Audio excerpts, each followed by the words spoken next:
بلخ ولایت کې له 1300 کسانو څخه د سویې د تثبیت ازموینه واخیستل شوه. د دغه ولایت د پوهنې رئیس وایي چې بریالي کسان به د خپلې سویې سره سم د زده کړو د دوام لپاره د لیسو په 11 او 12 ټولګیو کې شامل شي.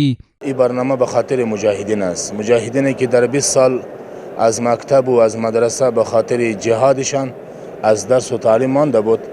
این به خاطر یک سهولت از اینا، به خاطر دسترسی به یک تعلیم و تربیهش این برنامه از طرف وزارت معارف ترتیب شده است. ورته مهال د ازموینې یو شمیر ګډونوال د اسلامي امارت څخه خوښ دي چې د زده کړو لپاره ورته زمینه برابرېږي. دوی له نورو مجاهدینو څخه وغوښتل چې له شته فرصت څخه ګټه واخلي او عصري او دیني زده کړو ته دوام ورکړي.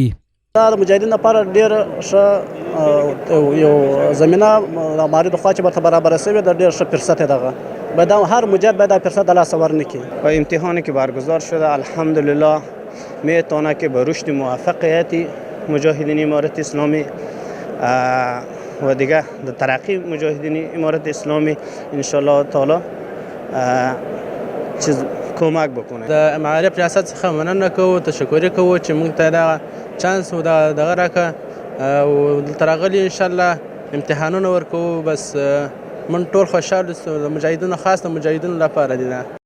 د یادونې وړ ده په دې وروستیو کې په نورو ولایتونو کې هم له زرګونو کسانو ورته ازموینې اخیستل شوي، څو سویې تثبیت او وروسته د لیسو په 11 او 12 ټولګیو کې شامل شي.